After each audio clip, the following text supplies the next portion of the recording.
Boa tarde a todos e todas, né? Sejam todos bem-vindos à Casa do Caminho nessa tarde de quarta-feira.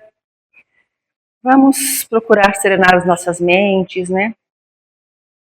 Equilibrar os nossos pensamentos para fazermos a oração. Senhor Jesus, Mestre amado, nós te agradecemos imensamente, Pai, pela oportunidade de servirmos nesta tarde, de estarmos aqui nesta casa de oração. E te pedimos, Senhor Jesus, que nós possamos absorver as boas energias, os bons pensamentos, as boas intuições que recebemos nesta tarde. Pedimos também, Senhor Jesus, pelo cunhado da nossa irmã, Osvaldo Tomás, que fez sua passagem no dia de hoje, que ele possa ser recebido na luz, encontrar a paz e a serenidade espiritual. Sê conosco, Pai, hoje, agora e sempre. Antes da gente entrar no nosso tema, eu escolhi uma mensagem do livro Vinha de Luz, Fonte Viva, Chico Xavier, por Emmanuel. É a mensagem 69, no serviço cristão. Nem como tendo domínio sobre a herança de Deus, mas servindo de exemplo ao rebanho. 1 Pedro, capítulo 5, versículo 3. Aos companheiros de espiritismo cristãos, cabem tarefas de enormes proporções junto das almas. Preocupam-nos profundos problemas da fé, transcendentes questões da dor. Por que dão de graça o que por graça recebem? Contam com a animosidade dos que vendem os dons divinos, porque procuram a sabedoria espiritual. Recebem a gratuita aversão dos que se cristalizam na pequena ciência, porque se preparam em face da vida eterna. Desligando-se do egoísmo destruidor, são categorizados como loucos, pelos que se satisfazem na fantasia transitória. Quanto maior, porém, a incompreensão do mundo, mais se deverá intensificar naqueles as noções da responsabilidade. Não falamos aqui dos estudiosos, dos investigadores ou dos observadores simplesmente. Referimos-nos aos que já entenderam a grandeza do auxílio fraternal e a ela se entregaram, de coração voltado para o Cristo. Encontram-se nos círculos de uma experiência nobre demais para ser comentada, mas a responsabilidade que lhes compete é igualmente muito grande para ser definida.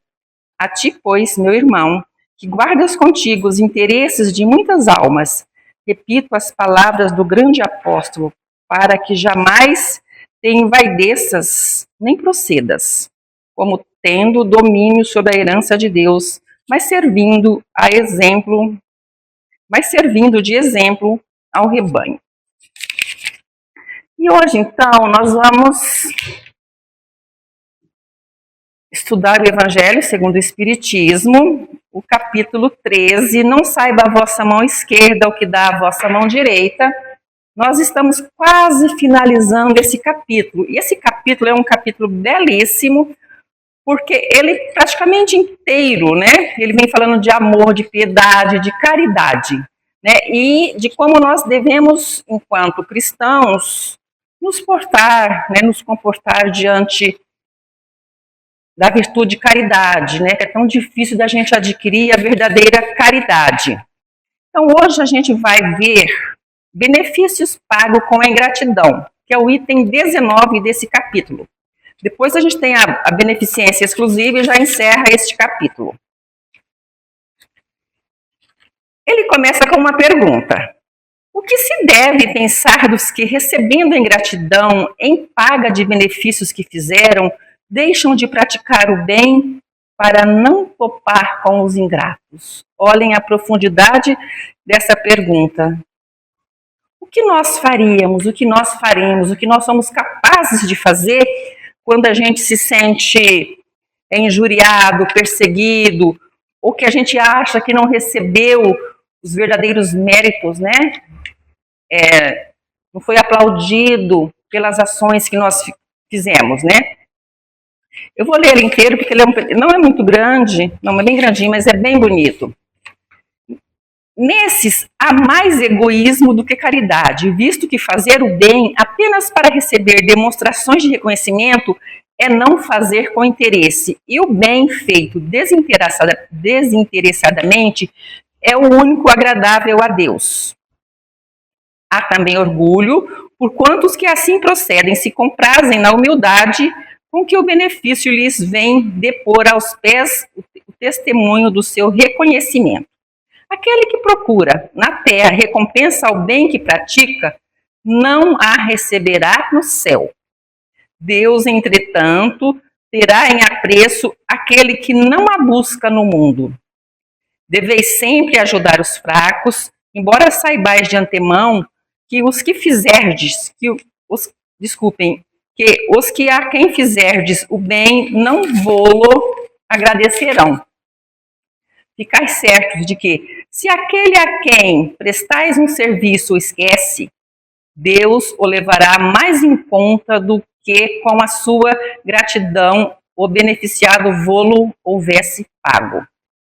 Se Deus permite, por vezes, sejais pagos com a ingratidão, é para experimentar a vossa perseverança em praticar o bem.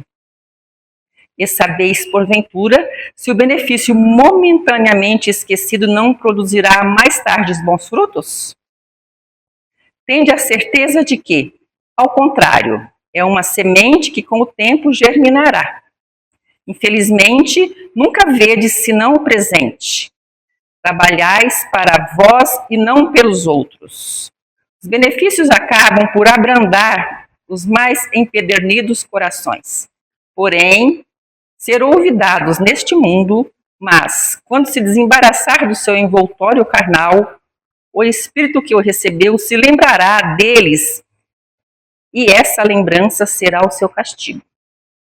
Deplorará a sua ingratidão, desejará reparar a falta, pagar a dívida noutra existência, não raro buscando uma vida de dedicação ao seu benfeitor.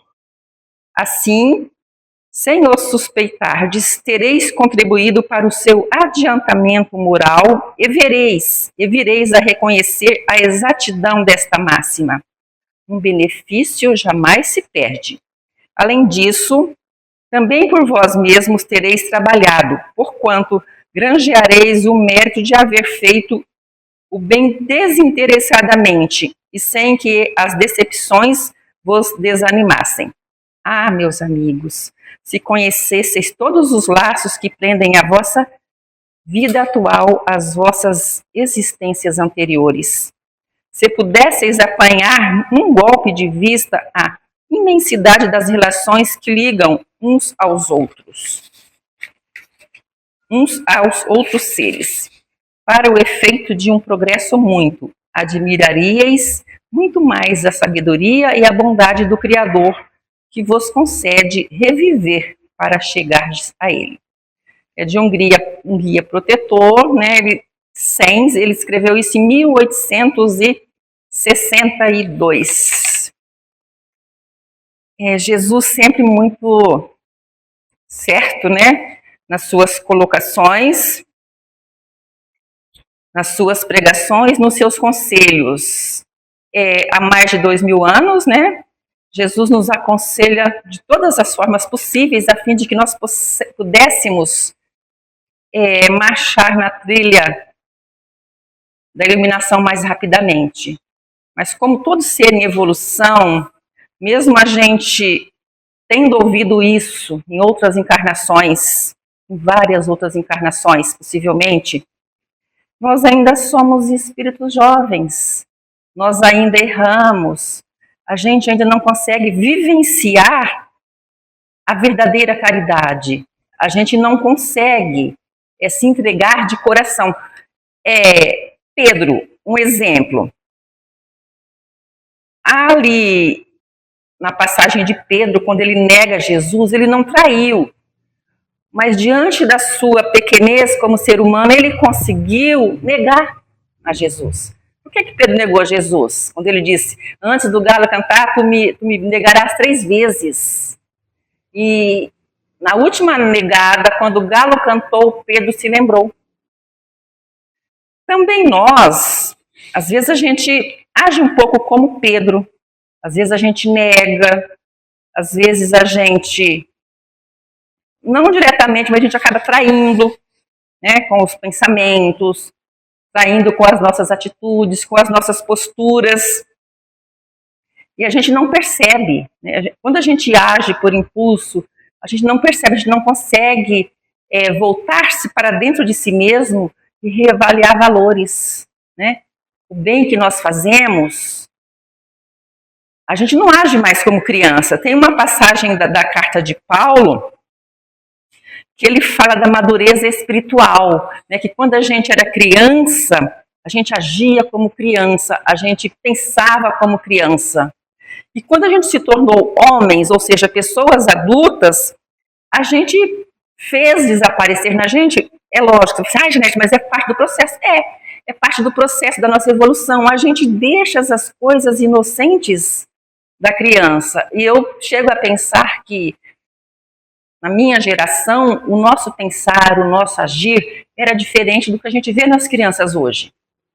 Mas as crianças da nossa época, eu creio que eram mais inocentes pela falta de informações, de oportunidade, pelos métodos de ensino que eram diferenciados. Mas aquela criança que habitou em nós, ela ficou. E hoje a gente age de uma forma diferente, né? Quando Jesus fala isso para a gente, é para despertar na gente mesmo as nossas atitudes e para a gente avaliar que nós estamos, apesar de ainda espíritos jovens, não tão antigos assim, nós estamos marchando para a nossa madureza espiritual. O que vem a ser isso? O meu espírito está velho? Não, a gente vai amadurecendo em conhecimento, a gente vai amadurecendo em atitudes, né? Nos nossos projetos de vida, nas coisas que nós fazemos. Eu estava vendo uma fábulazinha de criança que eu achei muito interessante. E talvez venha nos elucidar um pouquinho desse texto.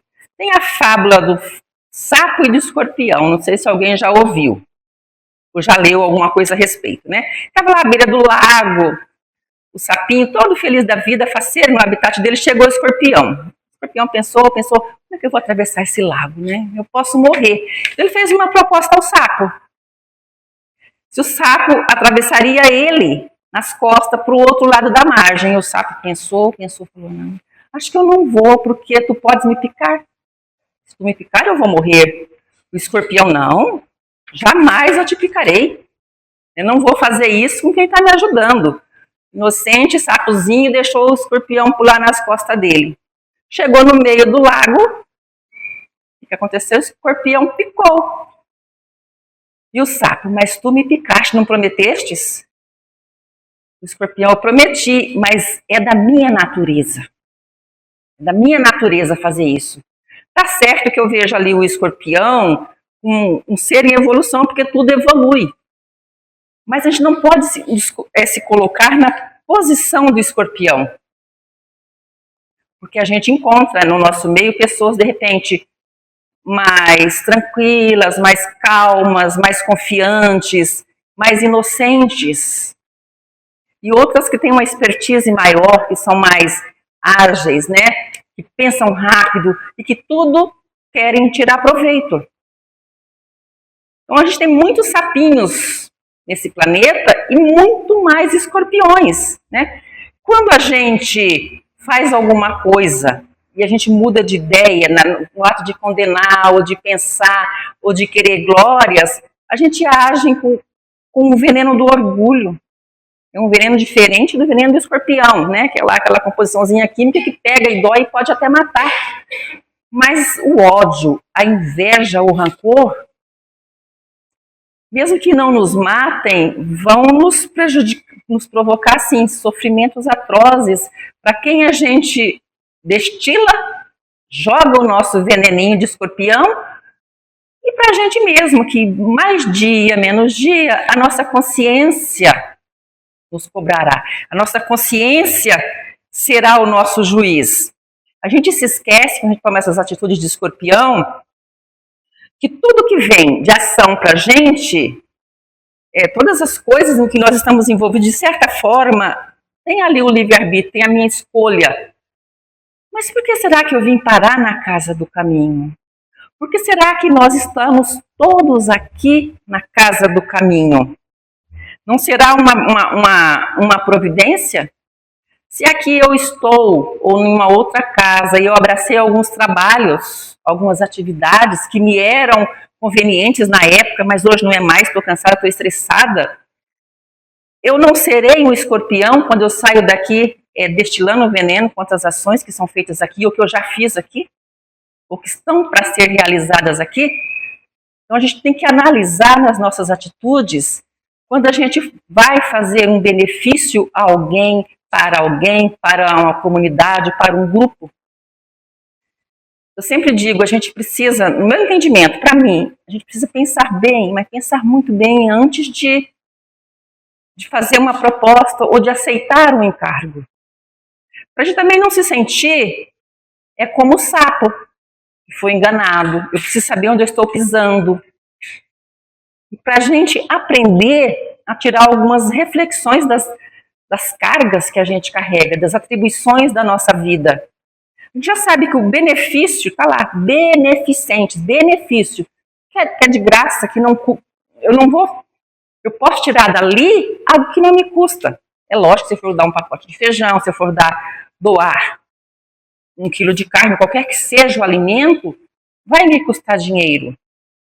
Mas não é o dinheiro que vai me fazer ficar mais na situação, digamos assim, mais difícil do que eu já estou. A gente não segue o exemplo do obra da viúva que deu de tudo que tinha. Não deu pelo sobrando, não. Deu toda a sua moedinha. Quem de nós está preparado para dar todo a nossa verba de manutenção da nossa despesa de mês? Não, eu não. Eu, em primeiro lugar. Está errado? Não, também não, porque Deus não condena, porque a gente precisa também saber cuidar do que é nosso, para poder cuidar do que é dos outros. Mas será que se nós tivéssemos à disposição, a gente faria? Será que a gente consegue agir como o bom semeador que saiu a semear? A semente era a mesma, não era semente diferente. A mesma semente que caiu na terra boa, caiu no espinheiro, caiu na pedra. A boa palavra, que é a boa semente, é a simbologia que Jesus faz, germinou. Então a gente precisa lutar para que as nossas boas sementes, as nossas boas atitudes germinem, sem que a gente fique esperando aplausos, sem que a gente fique esperando ser agraciado com algum bem ou com algum recurso. Nós, mães, a gente cria os nossos filhos, concebe, carrega 9 meses, passa dores nas costas, dores por tudo quanto é lado, né? Fica sufocada, pesada, cansada, mas a gente ama. A gente cria e cuida com muito amor. Eu penso que a maioria de nós mães não faz isso esperando no futuro uma retribuição. Ah, vou cuidar bem dessa criancinha aqui, porque quando eu estiver velhinha ele vai me cuidar. Então eu não posso fazer isso. Se eu fizer isso com esse intento, não é um amor verdadeiro. Não estou cumprindo a minha missão com dignidade, com compromisso. Porque quando a gente recebe uma pessoa para a gente cuidar, não caiu do céu por acaso. Há todo ali um planejamento, né? Há toda ali uma troca que a gente já fez antes, para poder passar por esses momentos. E falando nisso, me lembrou de uma historinha também, bem pequenininha, um contozinho de um senhor muito humilde, que ali ele teve 6 filhos biológicos com a esposa, mas muito pobre, e a vida lhe apresentou uma criança que estava em situação de abandono, e ele pegou. Ele e a esposa criaram, cuidaram, né, com muita dificuldade, trabalhando na lavoura. Todos cresceram, tomaram um rumo na vida. A esposa faleceu e na velhice ele foi parar num lar de idosos. Por ali ele ficou, mas ficou com dignidade, não se lamentou que dentre os 7 filhos ninguém tivesse podido ficar com ele, acolhê-lo na sua casa. Acharam por bem que ele ficasse numa casa de repouso, por N fatores. Aceitou. Um certo dia chega um filho. E quem chegou? Não foi um dos seus 6 filhos de sangue. Foi o filho de coração que voltou, melhorou de vida, que é um dos que não tinha sido bem sucedido na vida. Meu pai, eu vim te buscar, que eu consegui uma casa, agora tem um quartinho para você ficar. E recolheu o pai. Então ele criou esse menino, não, será que ele criou? Não, tenho certeza que ele não criou essa criança pensando que justamente esse seria aquele que lhe estenderia a mão na velhice. Então a gente não pode ser ingrato, os nossos filhos têm sua vida, a gente espera que eles sim deem lá um cuidado pra gente, né? Tanto é que aqui no Evangelho tem essa parte, né? A ingratidão dos filhos para com os pais. Mas a ingratidão, de forma geral, a palavra ela é muito pesada. É a situação de quem ainda não está preparado, quem ainda não entende a boa nova de Jesus. Não que eu tenha que estar saindo e pagando com dinheiro ou retribuindo com outro benefício. Não, não é necessário. Porque para Deus o importante é aquilo que vem do coração. É uma forma da gente expressar a gratidão, uma forma tão simples. Um pensamento bom por alguém que me ajudou, uma prece. Se um dia eu estiver na situação de poder lhe retribuir de alguma forma, maravilha, graças a Deus que eu pude. Mas se eu não puder, a mais preciosa é a doação do meu amor, do meu afeto, do meu carinho. Tem também aquela situação, quem viu o filme, né, Nosso Lar, de André Luiz, médico famoso, todos nós sabemos, que atendia as pessoas num consultório particular. E certa vez chegou lá uma senhorinha sem recursos. A gente sabe que hoje já nem tanto, mas no passado, não muito distante, em muitas cidades do interior, às vezes os colonos não tinham dinheiro para pagar o médico, levavam uma mandioca, uma galinha, um galo, qualquer coisa nesse sentido. Um cheiro verde. Era a forma que eles tinham de retribuir ali o atendimento. Essa senhorinha não tinha nada, e ali ficou, e a secretária, né, com o doutor André, para ver se ele atendia. Tá, atendo. Então, lá no fim das consultas, o doutor André atendeu a senhorinha, não lhe cobrou nada. Médico famoso. Passou-se. Quando o André Luiz teve todo o seu processo de desencarne, de sofrimento, que retornou à pátria espiritual, passou lá também por o que tinha que passar, e certa vez ele viu alguém ali acenando, uma figurinha humilde, acenando para ele. Ele chegou mais perto, a consciência ele tocou.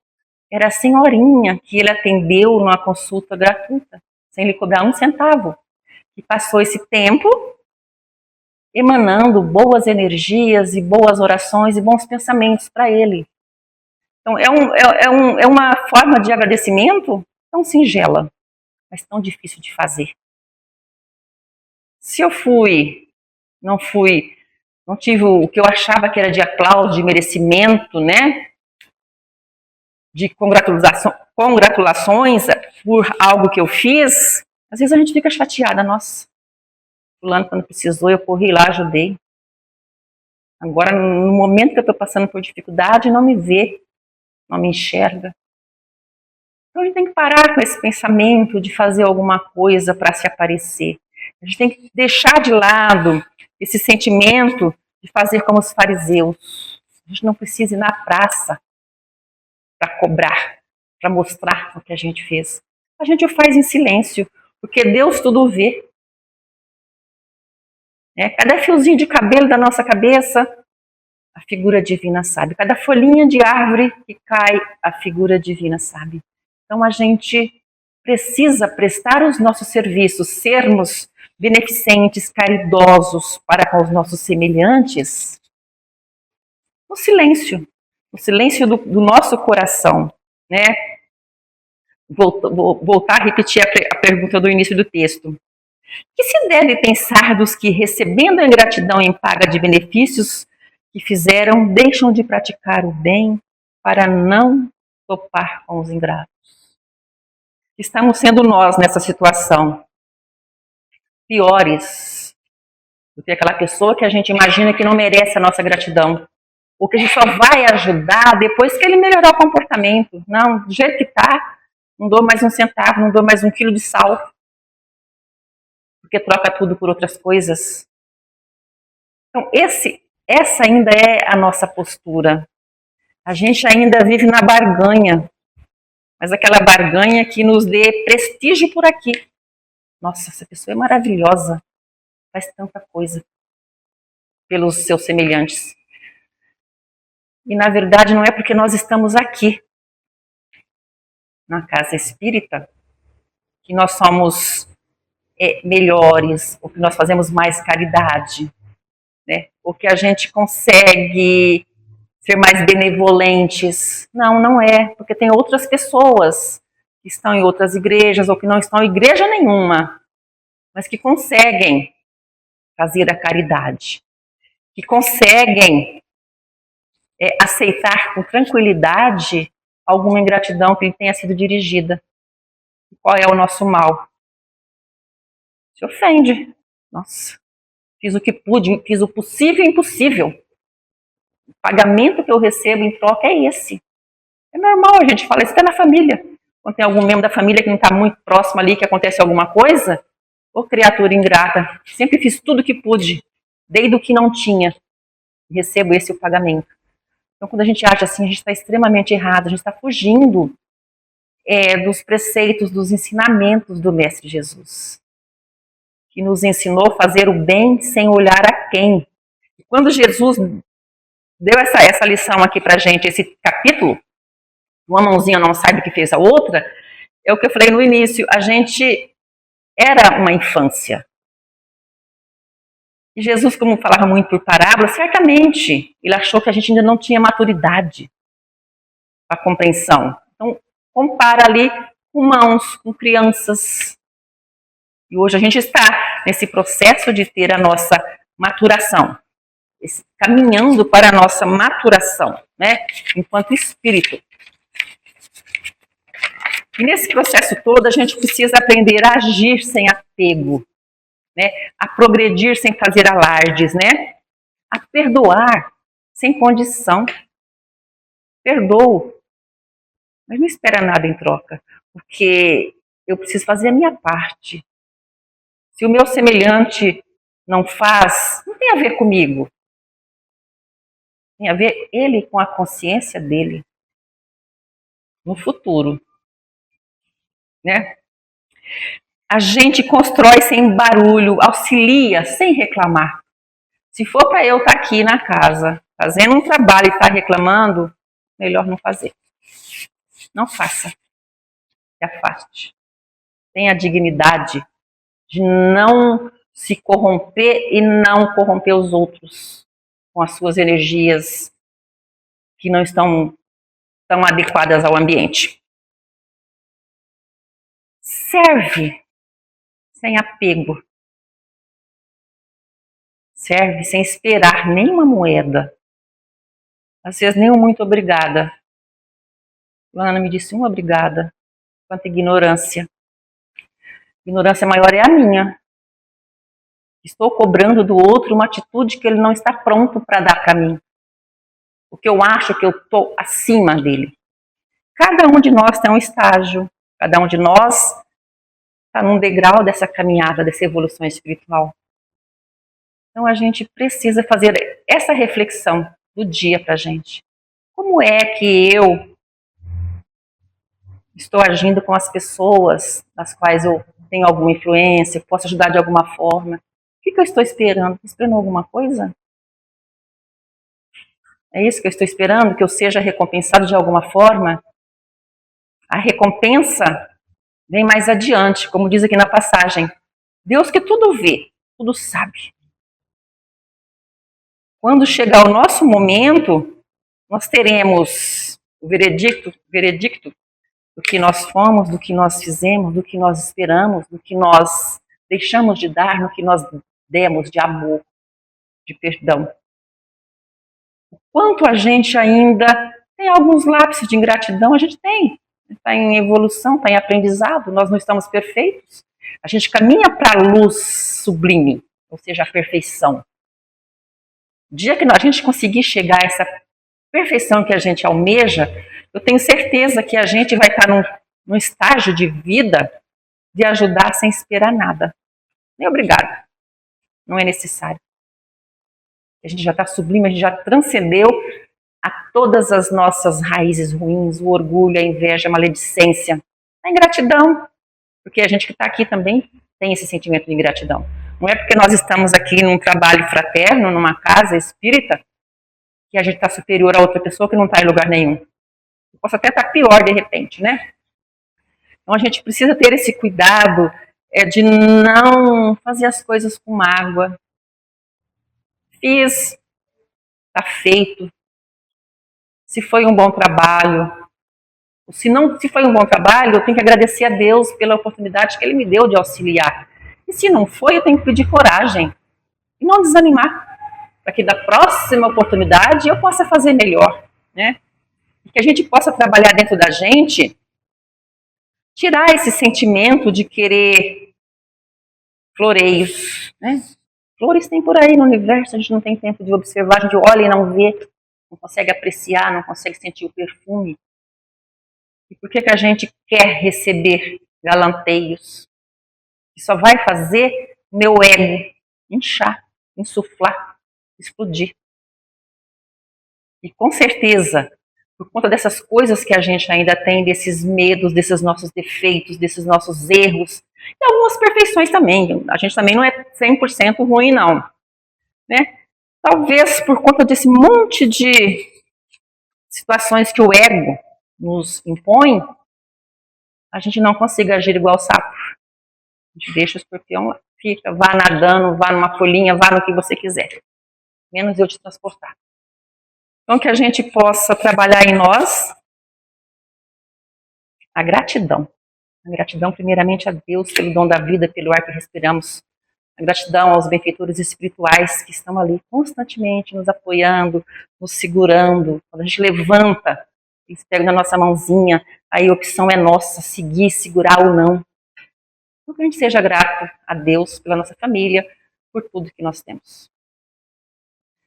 Vamos, nosso tempinho já passou uns minutinhos. Vamos, ainda nessa energia de luz, de paz, rogar a Jesus que a gente consiga aprender a trabalhar a gratidão. Não aquela gratidão material, mas aquela gratidão moral, aquela gratidão da oração, aquela gratidão que a prece emana e vaza barreiras do orgulho, do ódio, da inveja. Que Jesus nos abençoe, abençoe a nossa família, os nossos trabalhos. Que Jesus nos dê força para caminhar e aceitar as limitações dos nossos irmãos, que a gente pode avaliar como mais ingratos do que nós ainda. Que Jesus permita que todos nós consigamos o merecimento de sermos gratos todos os dias da nossa vida. Que assim seja.